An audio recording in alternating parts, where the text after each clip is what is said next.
हम class 12th navy और air force की फ़िज़िक्स पढ़ रहे थे, जिसमें हमने लास्ट टॉपिक विद्युत द्विध्रुव और विद्युत द्विध्रुव आघूर्ण पढ़ लिया था और उस पर बेस्ड क्वेश्चंस भी कर लिए थे लास्ट वीडियो में। अगर आपने वो वीडियो नहीं देखे हैं तो डिस्क्रिप्शन में उनका लिंक है, आप वहाँ से जाके सारे अब तक अपलोडेड वीडियोस देख सकते हो फिज़िक्स के। और अगर आप चैनल पे नए हो तो पहले चैनल को सब्सक्राइब कर दें ताकि भविष्य में आने वाली वीडियोज़ की नोटिफिकेशन आप तक पहुँच सके। तो आज की वीडियो में हम समझेंगे विद्युत द्विध्रुव के अक्ष पर किसी बिंदु पर तीव्रता का मान किस प्रकार से निकाला जाता है, उसको समझेंगे। तो इसको समझने के लिए पहले हमें दो डेफिनेशंस है, अक्ष किसे कहते हैं, निरक्ष किसे कहते हैं, ये समझनी है। तो देखिए पहले हम समझते हैं इसे। ये हमारे पास में एक द्विध्रुव है। अब द्विध्रुव किसे कहते हैं हमने देख चुके हैं। द्विध्रुव के अंदर हमारे पास में एक माइनस का क्यू आवेश होगा, एक प्लस का क्यू आवेश होगा और उनके बीच की दूरी हम 2a लेते हैं। तो मतलब समान मान और विपरीत प्रकृति के आवेश जो बहुत ही अल्प दूरी पर रखे हुए होते हैं, और ये दूरी जो होती है इनके बीच की, इसको 2a से लिखते हैं। वो कितनी अल्प होती हैं? ये होती है परमाणविक स्तर की दूरियाँ या आणविक स्तर की दूरियाँ। अणु परमाणुओं के बीच में जो दूरियाँ पाई जाती हैं एंगस्ट्रम या नैनोमीटर के आसपास, वो इतनी दूरी होती है ये। तो यहाँ पर ये हमारे पास में माइनस का आवेश और ये हमारे पास में द्विध्रुव का ये प्लस आवेश है।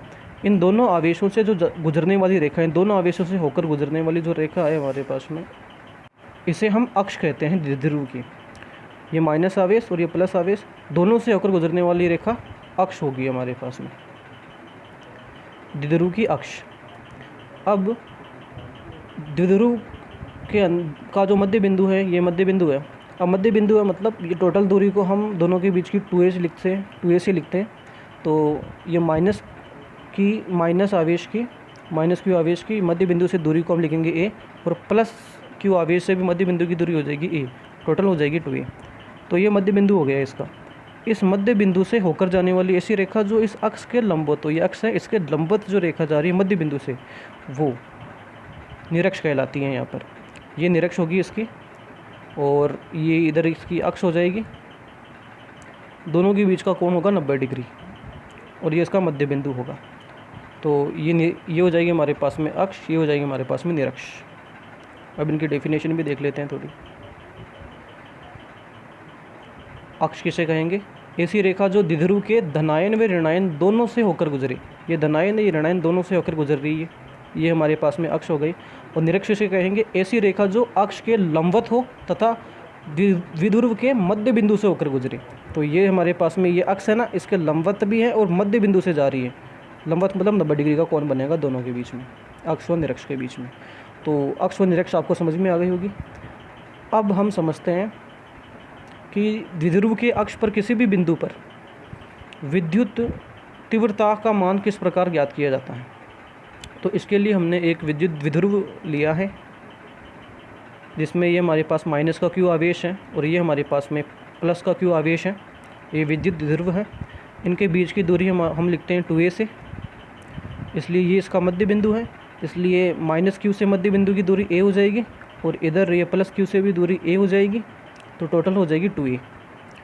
अब ये हमारे पास में दोनों से होकर जाने वाली जो ये रेखा है, ये है इसकी अक्ष। इसकी अक्ष के ऊपर हमने एक बिंदु लिया है P। इस बिंदु P पर ही हमें इस विद्युत द्विध्रुव, ये पूरा जो सिस्टम है विद्युत द्विध्रुव है, इसकी वजह से जो विद्युत तीव्रता आती है उसका मान हमें ज्ञात करना है। तो वो हम ज्ञात करते हैं। अब देखिए, अब हमने देखा था कि विद्युत तीव्रता ज्ञात करने के लिए किसी भी बिंदु पर हमें किसी आवेश की वजह से विद्युत तीव्रता ज्ञात करनी होती है। तो जिस बिंदु पर ज्ञात करते हैं उस बिंदु पर सबसे पहले हम +1 कूलाम का धनात्मक आवेश मान लेते हैं। मतलब प्लस मतलब धनात्मक हो गया, 1 कूलाम का आवेश मान लेंगे बिंदु P पर, और फिर इसके ऊपर कूलाम के नियम से हम बल ज्ञात कर लेते हैं। तो वही विद्युत तीव्रता होती है। तो बिंदु P की इसके मध्य बिंदु से जो दूरी है वो हमें r दे रखी है। अब r दे रखी है तो प्लस q से P की जो दूरी होगी वो देखिए कितनी होगी, वो दूरी होगी, ये टोटल दूरी हमारे पास में r है, और हमें ज्ञात करनी है ये दूरी, ये वाली दूरी, प्लस q से P के बीच की दूरी। तो ये जो दूरी है ये हमारे पास में a है, ये दूरी a हो जाएगी। तो अगर हम इस r में से इस a को घटा दें तो हमारे पास में ये दूरी बच जाएगी, ये वाली दूरी जो ये होगी दूरी, जो प्लस q से P के बीच की दूरी होगी। तो ये जो दूरी आएगी प्लस q से P के बीच की, वो हो जाएगी r - a के बराबर। ठीक है। और अब माइनस क्यू से पी के बीच की जो दूरी होगी वो भी देख लीजिए। अब देखिए ये जो दूरी है यहाँ तक मध्य बिंदु तक वो है आर। मध्य बिंदु से जो आगे दूरी है ये ए दे रखी है, तो ये जो दूरी हो जाएगी ये ए हो जाएगी। तो टोटल ये जो दूरी होगी पूरी माइनस क्यू से पी तक की दूरी वो आर प्लस ए हो जाएगी यहाँ पर। ठीक है, तो ये देखिए प्लस क्यू की बिंदु पी से जो दूरी आएगी वो आर माइनस ए, और माइनस क्यू की पी से जो दूरी आएगी वो आएगी आर प्लस ए। अब हम विद्युत तीव्रता ज्ञात करेंगे। पहले प्लस क्यू की वजह से ज्ञात करेंगे पी पर, फिर माइनस क्यू की वजह से ज्ञात करेंगे पी पर, और फिर देखेंगे कि भाई प्लस क्यू की वजह से तीव्रता की दिशा क्या है और माइनस क्यू की वजह से जो तीव्रता आएगी उसकी दिशा क्या है, उसके हिसाब से योग या घटाव किया जाएगा दोनों की तीव्रताओं का। तो सबसे पहले प्लस क्यू की वजह से पी पर तीव्रता देखनी है हमें, तो वो देखते हैं हम। तो या तो डायरेक्ट एक फॉर्मूला होता है हमारे पास तीव्रता का कि भाई ई बराबर होती है के गुणा वो आवेश जिसकी वजह से ज्ञात करती हैं बटा उनके बीच की दूरी का वर्ग, या फिर आप कूलॉम के नियम से भी देख सकते हो कि विद्युत तीव्रता ज्ञात करने के लिए क्या करते हैं, जिस बिंदु पर ज्ञात करते हैं पर एक कूलॉम मान लिया। तो अब क्यू की वजह से इस पी पर जो बल आएगा एफ बराबर कूलॉम के नियम से वो होता है एफ बराबर के Q1। अब Q1 में यहाँ पर Q है गुणा Q2। अब Q2 की जगह यहाँ पर 1 कूलॉम है बटा इनके बीच की दूरी का वर्ग। अब इनके बीच की दूरी कितनी है, प्लस Q और P के बीच की दूरी है R माइनस ए, तो यहाँ पर R माइनस ए का होल स्क्वायर हो जाएगा।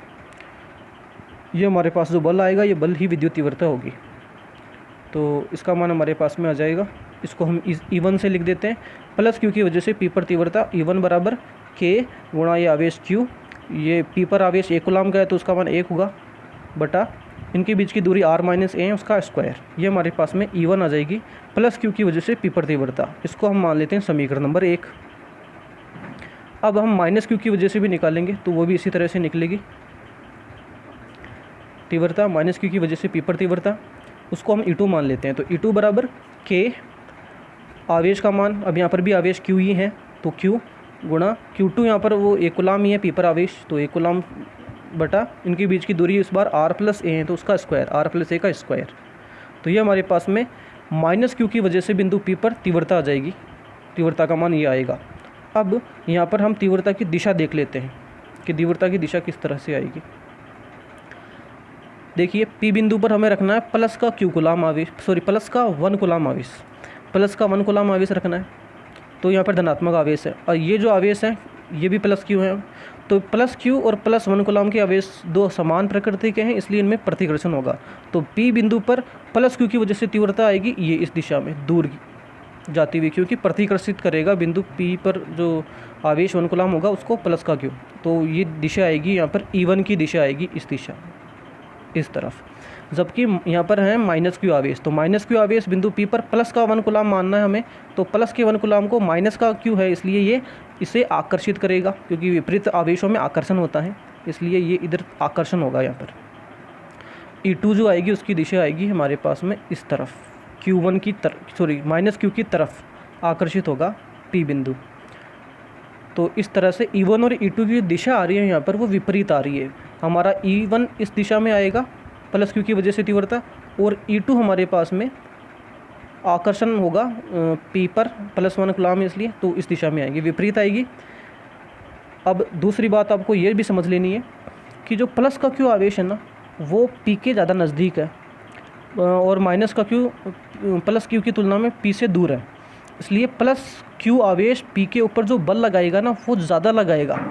जो E1 लगाएगा 1 कूलॉम के आवेश मानकर बल जो तीव्रता आएगी E1 वो जो तीव्रता E2 है माइनस क्यू की वजह से उसकी तुलना में ज़्यादा होगी, यानी कि जो E1 होगा E1 तीव्रता होगी वो ज़्यादा होगी E2 की तुलना में। और क्यों ज़्यादा होगी ये कॉमन सेंस से हमें ये देखना है कि प्लस का जो क्यू है ना वो P के पास है, जबकि माइनस का क्यू है ना वो P से दूरी ज़्यादा है।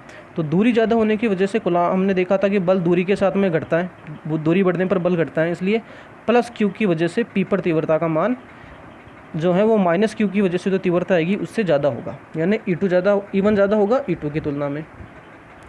अब देखिए आगे देखते हैं हम। तो हमने देख लिया बिंदु P पर जो तीव्रता E1 और E2 है दिशा विपरीत आएगी उनकी दोनों की, तो दोनों की दिशा विपरीत है। अब विपरीत है इसलिए परिणामी जो तीव्रता निकालेंगे उसमें हमें दोनों तीव्रताओं को घटाना पड़ेगा। दोनों तीव्रताएं विपरीत हैं, सदिश राशि होती हैं, विपरीत है इसलिए एक दूसरे को कैंसिल करेगी और जो ज़्यादा होगा वो बच जाएगा। परिणामी बचेगा उसमें से। तो परिणामी आएगा हमारे पास में E बराबर E1 माइनस E2। अब यहाँ पर E1 माइनस E2 के अंदर आपको ये ध्यान रखना भाई E1 बड़ा है हमारे पास में, इसलिए हमने E1 माइनस E2 किया है। अगर E2 बड़ा होता तो E2 माइनस E1 करते। यहाँ पर हमें मान चाहिए, इसलिए इसको E1 माइनस E2 करेंगे, बड़ा माइनस छोटा। ठीक है, तो अब बस E बराबर E1 माइनस E2। अब E1 और E2 की हमने समीकरण 1 और 2 बनाए थे, तो समीकरण 1 और 2 से लिख दो यहाँ पर मान। E1 का मान हमारे पास ये है, माइनस E2 का मान ये है हमारे पास में। अब इसे सरल करना है हमें, सिंपल गणित। तो अब देखिए यहाँ पर Q K गुणा Q है, यहाँ पर भी K गुणा Q है। तो K गुणा Q दोनों को कॉमन ले लो, बाहर कॉमन ले लिया तो अंदर क्या बचेगा, कॉमन आने के बाद में इधर से बचेगा 1/r माइनस ए का होल स्क्वायर, और माइनस बीच में इधर से 1/r प्लस 1 का होल स्क्वायर, ये बचेगा। K गुणा Q को मैंने बाहर लिया है इसलिए E बराबर ये बच गया। अब इसका एलसीएम लेके हम इसे सरल कर देंगे, बस सिंपल। अब एलसीएम लेने के लिए सिंपल इन दोनों को एक साथ गुणा में लिख दो नीचे, और उसके बाद में यहाँ पे आ जाएगा r प्लस ए का होल स्क्वायर, ये माइनस का चिन्ह बीच में, और r माइनस ए का होल स्क्वायर आएगा। आई हाफ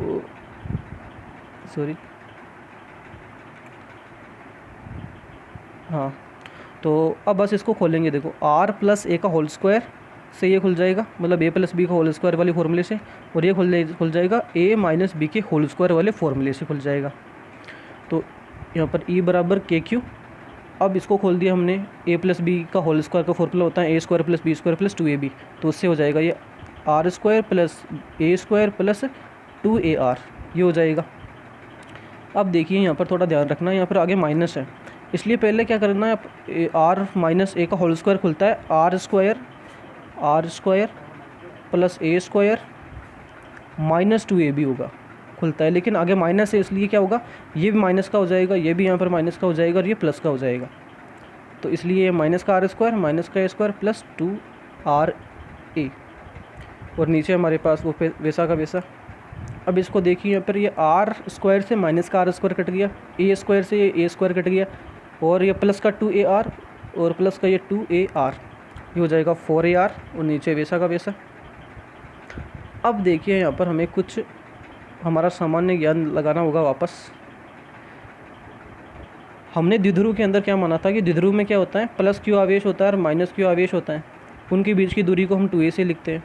और ये दूरी होती है ना इनके बीच की, बहुत ही कम होती है। परमाणु की स्तर की दूरी होती है एंगस्ट्रॉम में और नैनोमीटर में, तो ये बहुत ही कम होती है। तो यहाँ पर हमें क्या करना है कि इस दूरी a को बहुत कम मानते हुए इसको इस तरह से मानना है कि जो दूरी r है ना, उसकी तुलना में a बहुत ही कम है।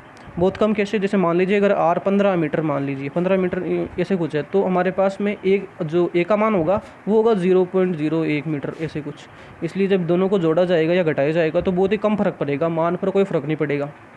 इसलिए हम क्या मानेंगे यहाँ पर कि r माइनस ए जो है, r चूँकि बड़ा है a से बहुत ज़्यादा, इसलिए r माइनस ए को हम r मान सकते हैं और r प्लस ए को भी हम r मान सकते हैं। बस अब यही मान यहाँ पे रखेंगे, r माइनस ए को हम r मान लेंगे, r प्लस ए को हम r मान लेंगे।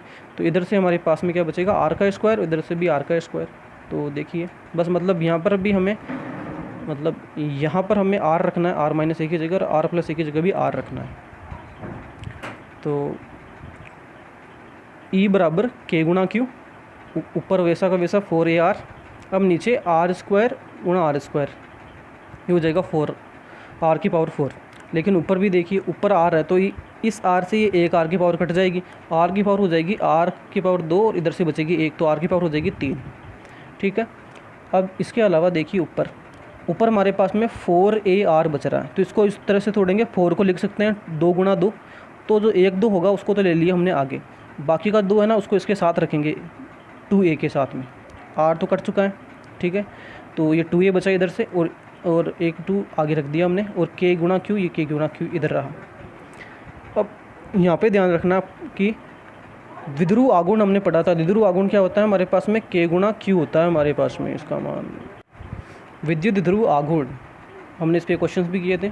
तो देखिए P बराबर Q गुणा 2a होता है, तो यहाँ पर देखिए हमने इसको इसलिए बनाया ताकि ये Q गुणा 2a आ जाएगा यहाँ पर। अब Q गुणा 2a का जो मान आएगा वो Q गुणा 2a का मान P, इसको P लिख देंगे हम, इस पूरे को हम लिख देंगे P से। तो E बराबर हो जाएगा 2 गुणा K, और ये हो जाएगा P, ये P रख दिया, नीचे R का Q। ये हमारे पास में जो मान आया है ये विद्युत द्विध्रुव की अक्ष के ऊपर किसी भी बिंदु के ऊपर जो विद्युत क्षेत्र की तीव्रता बनेगी ना, उसका मान आएगा इतना। इस फॉर्मूले से हम निकाल सकते हैं कि E बराबर 2 गुणा K कांस्टेंट है, K का मान 9 गुणा 10⁻9 होता है, और P है ना उस विद्युत द्विध्रुव का द्विध्रुव आघूर्ण है जिसका मान इतना होता है हमारे पास में। आप पिछले वीडियोस देखोगे तो क्वेश्चंस भी किए हमने उस पर, इससे आपको और अच्छे से समझ में आ जाएगा विद्युत द्विध्रुव आघूर्ण क्या होता है। बट और ये R³ R है क्या है, मध्य बिंदु से दूरी है उस बिंदु की जिस पर हमें विद्युत तीव्रता ज्ञात करनी है उसकी, ये R। और यहाँ पर अब यहाँ पर एक और चीज़ आपको ध्यान में रखनी है, बहुत बार कॉम्पिटिशन एग्जाम में पूछ लेते हैं कि यहाँ पर जो अक्ष पर जो तीव्रता E आई है ना, उसकी दिशा और जो द्विध्रुव आघूर्ण है उसकी दिशा। तो इसको देखो समझिए वापस, हमने क्या माना था, हमने माना था इसको इस तरह से, हाँ ये हमारा -q का माइनस आवेश था, -q और इधर +q था, इधर बिंदु था कोई P बिंदु P था। तो E2 का मान ज़्यादा आया, मतलब सॉरी प्लस की वजह से जो तीव्रता थी वो प्रतिकर्षण की इस दिशा में थी, तो उसका मान ज़्यादा आया था, जबकि इस इधर E2 का मान कम आया था। तो जो परिणामी हमारे पास में तीव्रता बचेगी ना, वो हमारे पास में इस E1 की दिशा में बचेगी, क्योंकि E1 ज़्यादा है। मतलब E1 का मान इस तरह से कि E1 अगर 8 है ना, तो E2 का मान हमारे पास में 3 ही होगा, या मतलब 8 से कम होगा। तो परिणामी जो बचेगा ना वो हमेशा इस दिशा में बचेगा, E1 की दिशा में बचेगा। तो इसकी वजह से परिणामी की दिशा हमारे पास में आएगी, परिणामी की दिशा आएगी माइनस से प्लस आवेश की दिशा की तरफ। और जो द्विध्रुव आघूर्ण होता है हमारे पास में, उसकी दिशा भी हमेशा माइनस से प्लस की तरफ होती है, माइनस आवेश से प्लस आवेश की तरफ होती है द्विध्रुव आघूर्ण की दिशा, ये हम पढ़ चुके हैं। तो यहाँ पर जो परिणामी हमारे पास में तीव्रता आएगी उसकी दिशा भी इस तरफ ही आएगी, यानी दिशा समान आएगी हमारे पास में। अक्ष पर किसी भी बिंदु के ऊपर विद्युत तीव्रता की दिशा और उस द्विध्रुव आघूर्ण की दिशा समान होती हैं, ये आपको ध्यान में रखना है। इसको आप डायरेक्ट याद भी रख सकते हो, तो ये आपको ध्यान में रखना है कि द्विध्रुव आघूर्ण की दिशा और इस द्विध्रुव विद्युत क्षेत्र की तीव्रता की जो दिशा आएगी इसमें यहाँ पर, वो समान दिशा आएगी। ठीक है दोस्तों, आपको समझ में आएगा ये कॉन्सेप्ट और ये फॉर्मूला। अगले क्लास में हम निरक्ष पर तीव्रता का मान ज्ञात करना सीखेंगे। अगले वीडियो में मिलते हैं। चैनल को सब्सक्राइब करें, लाइक करें, शेयर करें। Thank you.